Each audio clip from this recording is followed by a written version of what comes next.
Hi, everyone. Welcome back to the show. Today, I have with me Helen Mannion. She's the Global Data Director at Specsavers. We're going to be talking about her journey that she's been on, joining the business a number of years back, the transformation they've been going on, and all about how she's achieved what she's achieved and the success that she's had and some of the interesting pointers along the way. So, Helen, welcome along to the show. Thanks for coming. Thank you very much for having me. No Great worries. to be here. Yeah. Well, thank you very much. And so let's get kicked off with a bit about who you are and the Specsavers business as well. I think it's quite interesting. Just sort of, I certainly know them from the adverts, a very catchy tagline that we all remember in the UK. Yep, should have gone to Specsavers. But yeah, a bit about the business, a bit about you and what your role is, a bit about your background. Just kind of hear a bit of all of that would be great to get kicked off. So yes, I mean, Specsavers are a really great company. They're family run. They've been around for about 35 years. They're a global organization, so they've got lots of stores in Northern Europe, stores in Australia, New Zealand, obviously throughout the UK, and in Canada more recently. They've got over 2,000 stores, so they've got quite a big footprint. And I think they're quite unique in the fact that they're just a really caring, lovely organisation that really, are focused on creating better experiences for their patients. Right. They really want to make a difference in providing better healthcare, through improving people's sight and hearing. And it's a really nice place to actually be and surrounded by that culture. Amazing. And the business model, is it, so you mentioned patients, you mentioned sight and hearing. What's the kind of service or the product that Specsavers do? So they do, so they're obviously optometrists, but they also have a lot of audiology services. Right. And they do also do more specific sort of more specialist eye care as well. Right. So mainly medical services rather than what I maybe know them for as, retail selling glasses. Yeah, well, it's interesting, isn't it? Because they obviously sell glasses, but I think that and it's a big part, but the reason that they sell glasses is because they want to help improve people's sight. Yeah, got it. And they want to save people's sight. Mm. And actually, a lot of optometrists can also. I mean, there are lots of stories when you sort of dig into it where you can identify other illnesses. And then lots of optometrists will refer patients to hospitals because they might notice that you've got an illness that will affect your sight, but also potentially a brain tumor. Right. So actually, it's not really just about glasses. It's about wider health benefits. And glasses is kind of I suppose the thing that everybody goes into the store to get. But there are other things which I think really you can really impact people's lives and well-being. Yeah. If you're about to lose your sight or your health isn't good. Well, of course, it's one of the key senses, and so health around the eye and ears, I think, super important. So what about you and your role? What was your background being in data, and how did you sort of become enter the role that you're in at Specsavers? And I completely fell into data when I left uni, if I'm honest, completely accidentally. It wasn't planned at all. But I've been in data and analytics for 20 years. And I think the interesting thing about the Specsavers role when I moved to Specsavers was the transformation journey that they wanted to achieve. So when I looked at the job, they were very honest and open about the fact that they were a very immature data organization, and they recognized that they needed to move that forward. Yeah. I think for me, I like actually making a big difference. Mm. And when you've got a very immature organization, the difference that you can make big differences relatively quickly. Yeah.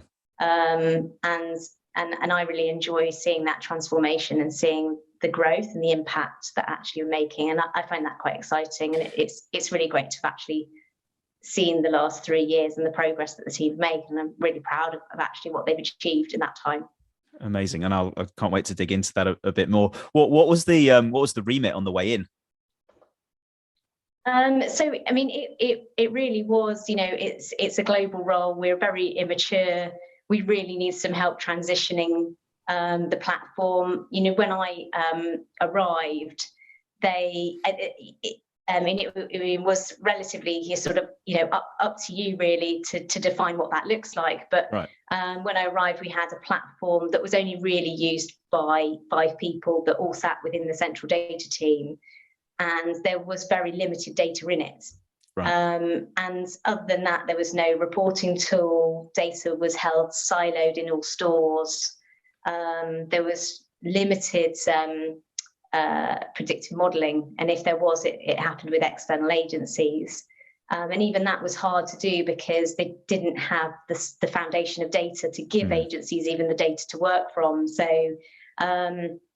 it was just very immature, and really they just wanted to create value from data and sort of understand what that could look like. Yeah. And I think as well, there was a lot of, it depends, you obviously there are parts of the organization that could see the value, but there was an awful lot of skepticism about whether actually data could really add big value. I mean, it's talked about a lot in the press, but it also costs a lot. Is it really going to change the way we work?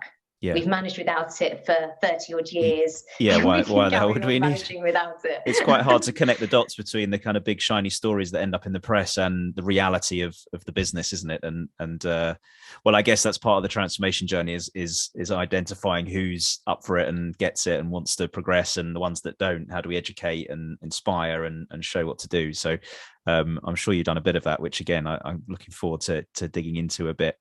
So how's the I think you mentioned 3 years. How's the last 3 years been? What are some of the kind of things that you've had to sort of practically do, the big stepping stones that you've put in place?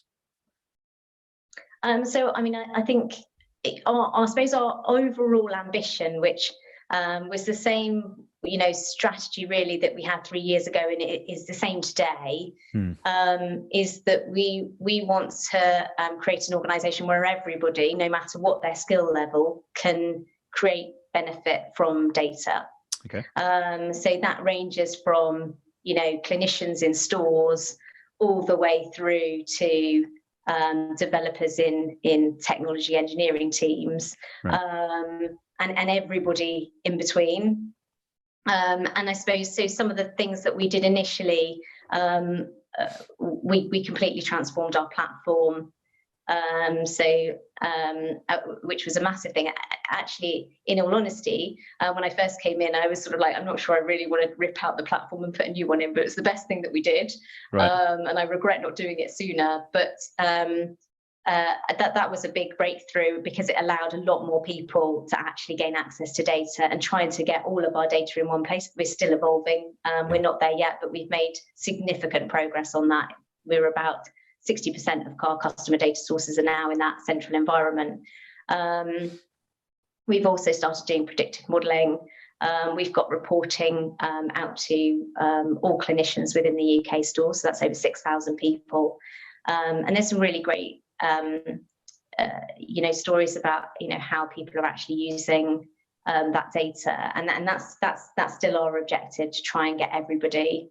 So providing the platform, the tools, the data in the best format, to make sure that actually everybody can create value from it. And for us, I suppose value can be improving people's lives, making an operational benefit, saving somebody time, or could be generating additional revenue or saving costs. It could be any sense of those things, really. Right. And how have you gone about putting all this in place in terms of kind of defining the plan? Did you define something up front, an approach, a plan, a strategy, a roadmap? Was it very sort of business led or very technology led? You talk a lot about the platform and getting the tools into people's hands. but you also talk about delivering value. So how did you sort of go about setting the tone, getting approval, getting buy-in for the thing that, there's an investment you've clearly made. So how did you go about that in the early days of sort of getting these things off the ground? You've arrived, you want to sort of convince people this is worth doing. How did you approach that? So the way that we've worked is on one hand, we're a team that's constantly trying to enable others. So that's providing them with the tools and the capability to be able to, it could be training, it could be platform, but all around enabling. The other area that we really focus on is showcasing the benefits that data brings. So delivering projects in their own right, which actually showcase that benefits. Now, there were multiple times where I'd say to stakeholders, I think this project's going to really deliver you value. They wouldn't really, they didn't necessarily think that it would. I think once you actually showcase what something can do, they're like, oh my word, I really get it now. Yeah. I want loads of, predictive models throughout CRM. We've now got this really long list, a backlog of items. And I think that the more you can showcase the real benefits that data drive and put that data into people's hands and partially do it for them. And actually some of the things that we've done over the last 3 years that we've delivered as showcase projects, we don't intend to be doing them as a central team longer term. So this year we will be transitioning some of those things into the wider organization. Right. And we'll be getting teams within the organization to pick them up and run them from now on. But it's all about trying to showcase the benefits and get people really excited about actually what data can provide and then wanting to join us on that journey. And I think one of the things I've definitely learned through going through that process, and Specsavers is quite a large organisation, there's an awful lot of people to engage and wanted to get everybody, on that journey. I would say that you've really got to have the people in the business with you. Yeah. It's so much easier if people are really behind you, and you've almost got to be a little bit patient to wait for people to get to the place where you need them to be to actually drive some benefit. And it sounds like the way you've done that really is around that kind of enticing in terms of what, doing some things that aren't necessarily asked for, but showcase and demonstrate where value could be had. It's then providing that as a service to the organization, and then almost that switches from almost carrot and stick.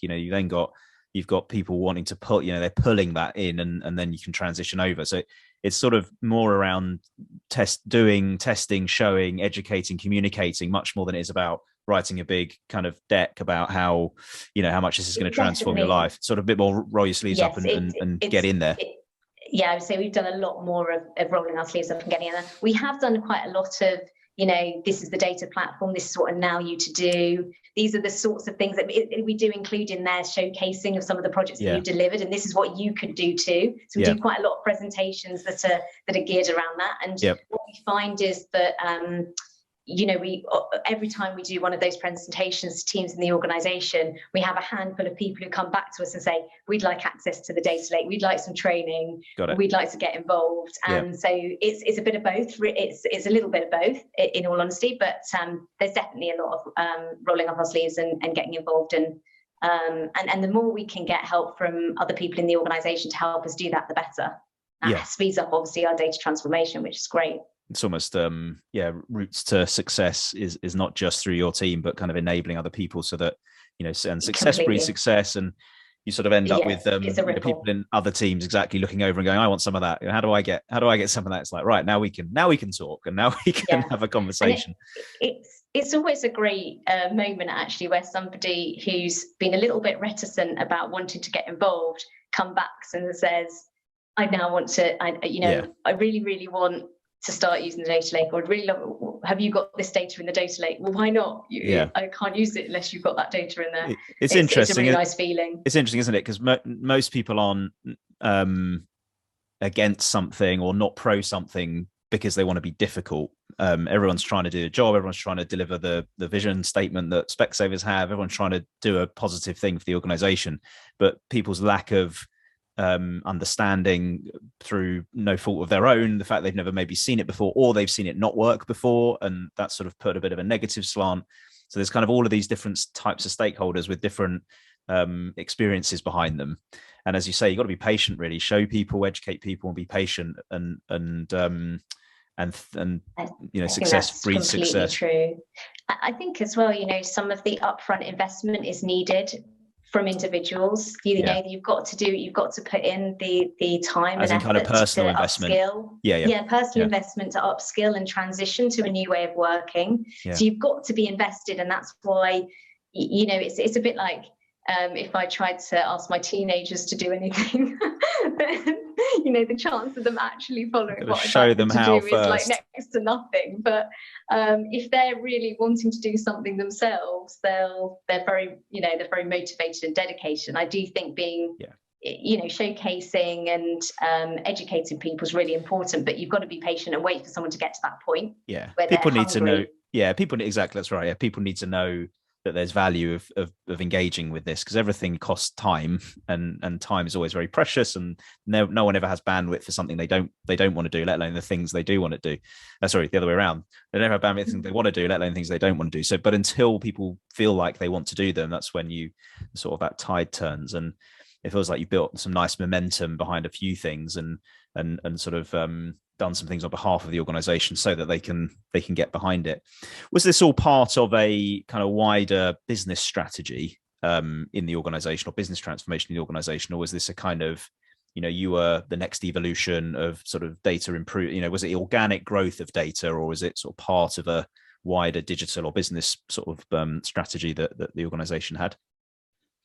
And I think the business, definitely, I think there were some parts of the business that definitely saw data as being really crucial for the future, right. and digital, in a similar way. But I think that probably when I first joined, it was led by some people who really thought that it was really important, and there were probably others that were a little bit skeptical about whether or not it would really deliver, and other attempts had maybe tried and failed. I think now, it's great actually to see that transition where data is, a core part of our long-term strategy. Mm-hmm. And I think that that's because we're starting to see those green shoots actually on that cultural change. Right. Where people can start to see the benefit, and now it's becoming, a much more firmer part of what people more widely recognise, I think, as something that is really critical and crucial for the long-term future. So there's more like kind of tentative steps into data, and the work that you've done and the success you've had has shown the organisation that this isn't just a nice to have on the side, and we need to just some reporting over here. It's really a business enabler and something that's embedded in the organisation. Amazing. Well, in terms of getting the buy-in, and that's a nice way, when it's sort of mentioned, but not just, I was talking to an organization the other day, and they had a data analytics mentioned 120 times in their external annual report. But the reality was it wasn't something they were doing well. It wasn't something that was focused on. It wasn't something invested on. So it was more like a thing they wanted to do, and almost marketing around what the organization was doing. Whereas when it's properly embedded into the business strategy and the transformation the organization's going on, that's when you know you sort of hit that sweet spot. Yeah, definitely. We definitely made progress. I think we've still got a long way to go, but like I said, really, really proud of where we've got to. Yeah, journey definitely, and it's definitely a journey. doesn't finish sort of fortunately or unfortunately. So can we talk a little bit about sort of the setup you've got? So your team, how you're structured, kind of people, roles, responsibilities that you have. It'd be great to just understand your kind of org structure and way of working. Can you talk a little bit about that? Yeah, so my team, so I've sort of got four pillars within my team. So we've got a partnership area, which is all about liaising with all the different areas in the business, and really sort of looking at what they want to deliver in the future, and right. how we can support them, and that's really where our sort of showcasing projects come from. Then we've got an enablement pillar, which is all about delivering the capability to help others make use of data. Right. We've got engineering, and then we've got data science and viz and analytics. So there are 4 pillars. But underneath that, we work as a matrix. So we have product owners that work effectively within partnership, and they effectively run small teams that include include engineers and data scientists and business analysts, and they will work to deliver projects end to end as small teams. Sort of almost cross-functional. Really almost, yeah, cross-functional rather than passing the baton between capabilities. Love it. Yeah. So we've got the pillars, but underneath that we've got small teams that operate end to end. So the idea is that they can operate completely autonomously and have really good communication, and that's actually works really well. And then you've got the product owners that liaise with specific areas of the business, so they build much closer relationships with that business, and then are completely in control of how they deliver. Got it. And so this might be really well. And this might be, sorry to cut in, this might be splitting hairs a bit, but are they working on projects, or are they working on products, or sort of kind of a bit of both? Yeah, I mean, we call them projects, but the reality is that it's a bit of both. Yeah. And some of the things that we deliver will continue to have a longer life. Yeah. But and then they are in their own right really products. But like I say, it's not necessarily that we will manage them longer term as a product. We might give that product to another team in the organization to manage. Yeah, cool. So and look after, and it becomes their product rather than ours. Oh, okay, interesting. Yeah, so you sort of that's the critical bit to scale, really, isn't it? And the enablement piece is if you can transition that over, it frees you up to do other interesting things and add more value, and it puts the value in the hands of the people that need it. Amazing. That's exactly right, and that's, you know, because our ultimate aim is to enable everybody. We're constantly trying to think about, and the projects that we're delivering are really all about showcasing, so that we can get more people involved to enable them. So it's all really about the enabling. So it's all about how can we help more people in the organization to be more successful at using data. And so we're doing that across the board. And you're absolutely right. It frees up then our time to deliver more advanced, more exciting analytics within the team for them to develop and new areas. Exactly right. Yeah. It's really refreshing to that, actually. I mean, it's very self-fulfilling, isn't it? Because I mean that at the sort of organizational level, because there's an approach which is, you know, we're data, you know, we know best, and you know, all data people, and they might be dispersed, but all data people, they're responsible for making this happen, and that's great, and it can work really well. But if you want to get true scale and out to everybody, particularly in an organization of your size, it becomes a bottleneck, and you can't reach that in such a broad way. It's so true, and actually, you know, I think it's really, really true as well, isn't it, that actually the real knowledge of how that data can be used most effectively sits within the business areas, not within a central global team. You know, some of the best uses of, I mean, we've delivered the clinical reporting out to stores, but one of my favorite stories is where a clinician, a clinical team actually noticed that during the first lockdown, referrals have significantly dropped. So when you go to an optometrist, if you've got suspected of a serious eye condition, you'd be referred to an ophthalmologist. And they've noticed that had taken a really significant drop. And that information was shared with the NHS, with Glaucoma UK, and led to actually a change in the government for optometrists to be allowed to stay open for routine eye appointments. Now, that is absolutely nothing that we would have really highlighted. We certainly wouldn't have gone to the NHS and Glaucoma UK with that information. But, you know, and I think that's where the power comes from, actually embedding data with the people who really understand it. Yeah. Well, you're either and that's a great story, and you're either you're either bringing the knowledge into a data function of how all the business areas works, which means you become a function that has to have the expertise across everything that an organization does, which is vast, from supply chain to customer service to really finance. hard, isn't it? Or Yeah. you're educating other people on how to use essentially tools and have the right literacy around data, and how to read reports and graphs and how to think analytically. And so someone's learning somewhere, but the enabling thing I think is really important, because that's, again, as we said it before, it's scalable and it's self-fulfilling, because it sort of it puts the tools in the hands of the people that are driving the business, rather than the education to the people that are creating the tools that are giving them to the people that are running the business. So really interesting, really fascinating way of approaching that, and as I say, quite refreshing to hear. So do you, just on that, just the sort of the final thought I've got on sort of the way you're set up, do you embed your team in sort of different business areas, or do you kind of keep that separation where you kind of, once you've almost done the enablement, there's that kind of line that says, right, this is now yours? Or how do you maintain that relationship between business units, I suppose, and your team? It's a really interesting point, actually, because it is sort of going into sort of our next evolution, really. Right. So at the moment, in the last 3 years, we've very much sort of done a lot of showcasing.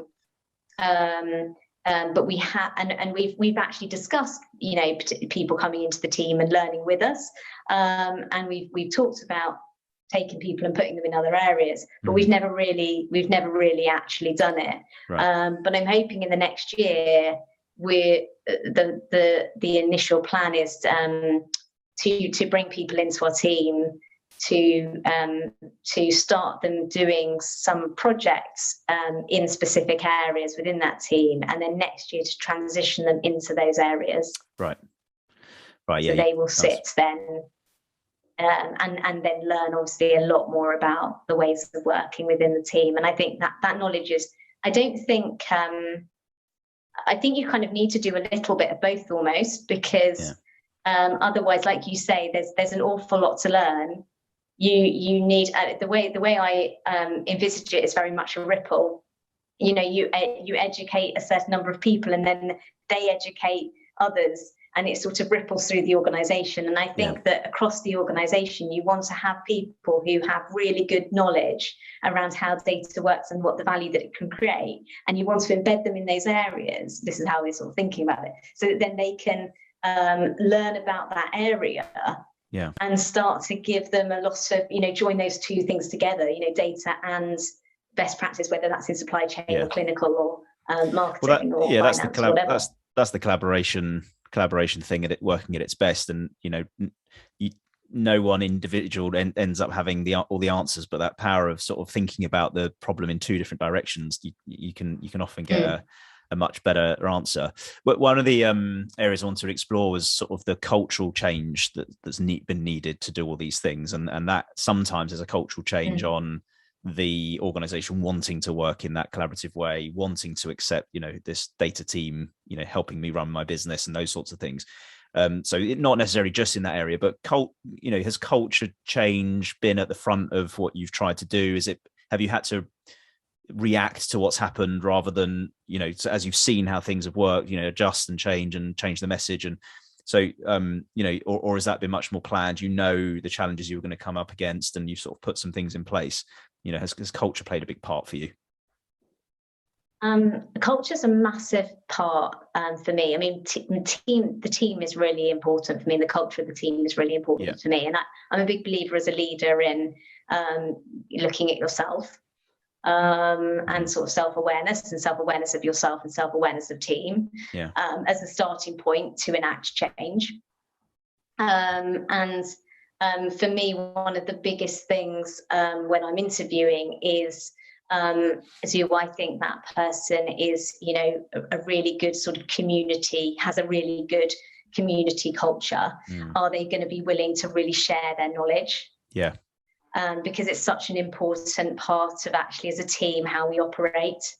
Having somebody in the team who feels a little bit insecure actually sharing their knowledge, it doesn't really help us with the transition that we're really wanting to make. Some of the things that we sort of we did set up sort of awards as well for different sort of key values a couple of years ago, but also sort of tried to sort of share a lot within the team, a shared book library and other things when we were in the office. Nice. To try and increase the culture around sharing. I think there are other elements of that as well in terms of creating value. This is something that when we're showcasing projects, the real value, the tangible benefit that comes off the back end is really important. So and there are a couple of things that culturally as a team, I think we have a real focus on. And I think culture is it's like a dripping tap, isn't it? Mm. I think you've got to be really focused on a couple of key things that you really want to create change around. Yeah. And you need to sort of embed them, day to day, in terms of the way that you behave and the questions that you ask. Yeah. I think one of the things I sort of hold on to from previous experience is around when I worked at giffgaff. The culture of giffgaff was brilliant, but they're very focused on, we have members, not customers, and to them, members meant it was a mutual benefit. Mm. The company was driven by the members, and customers was a bit more. It was, the word sort of to them meant a bit more, we are serving a customer rather than we're all in it together as a community trying to deliver something better for everybody. Yeah. And so that's what the word meant to them. But and they would explain this when people joined, and they do a lot of inductions. But day to day, in every single meeting room, they'd have honkers, and every time somebody mentioned the word customer, you'd be honked. Whether you were on stage presenting to 200 people or in a room on a one-to-one, you would be honked. Wow. And I just think it's such a simple thing as a day-to-day action, but just really made the point. It's impactful, yeah. It's really impactful. And so that's how I think about embedding culture. I think it's kind of day-to-day small things. Yeah. But make it's like a dripping tap that actually then create a really big impact. Yeah, setting the standard and living and breathing by it. But as you say, it could be as little as a word, or it can be as big as something like collaboration, which is a kind of a bit more all-encompassing than a trip up on a word. Amazing. So I've heard a load about your sort of journey you've been on, and I feels like I could talk to you forever actually on just unpicking all of that. But it really interesting just sort of where you're going and some of the things you plan on doing, some of the interesting use cases you're going to be working on, and what does the next 3 years look like? I mean, I don't think our overall sort of essence of our strategy has really changed. We're still very focused on enabling, and we'll do that through showcases. So the essence of it hasn't changed. Underpinning that, we've got this goal of we want everybody in the organisation to be able to tell their own data story. Yeah. So sort of clearly articulate how they're using data and the value that it brings to them, whether that's a benefit, saving in time, or making their lives easier, or helping patients and creating a better customer experience, whatever it is. Yeah. And I suppose underpinning that, we've got some goals around. We want to be the best place to work in data. We want everybody in the organisation to be able to answer questions in minutes. And we want when they're creating value from data, for it to be really easy to action tangible benefits. Yeah. But I think that it for us it probably fits into 3 core areas where we'll focus our attention, and that will be really creating a solid foundation of tools and the data structures that we have in our environment to make that really easy for people to get to the data and answer questions in minutes. Yeah. There'll be a big look on community, and this sort of, for me, centers a little bit about co-creation. So the fact that we'll be giving a lot of capability out to other parts of the organisation. We don't want to be we won't want to be the only people in the organization creating things. We want everybody to co-create, and we want to have the ability for people to take code, tweak it, and share it back. And we don't ourselves want to be the ones that are sharing. We want everybody in the data community to be buying into that and sharing it. Is there a bar that you set for that? So, you have to be, you have to be ready to consume what you've created and take on that code. Is there kind of a bar that you've set, either very formally or informally, that says, you're an area of the business that's ready for this? Minimum set of roles, standards, anything like that? At the moment, we've got about 150 users within the data lake across the organization, which actually I'm quite impressed with that over the 3-year period, considering where we come from. But up to now, I would say we've had very little governance on actually how people are utilizing the lake. That is definitely something that we need to solve in the next 3 years, right? Because it will get out of control and messy. So I absolutely think that we will definitely need to have some sort of guidelines, really, I think, on how that's created. And I think there'll always be that we'll probably always keep an element of, if we're touching a production system, we need absolutely proper checks. But if you're doing it in your own sandbox area, we're not so worried. But we will try and embed guidelines. But it will definitely. I think it will do it pragmatically, but we will definitely need some. Yeah. Brilliant. Sorry, you were on I cut in your flow of where you're going. So the community aspect, and to be honest, I think within community as well, there's a lot of using data ethically and making sure that data is understood, throughout the whole organization, and the community feeding into that, because I think so many people in the organization have that knowledge of specific systems or files and actually what that data means. So for me, it's a collaborative approach of how to use the data effectively, and them sharing their knowledge to everyone in the organization.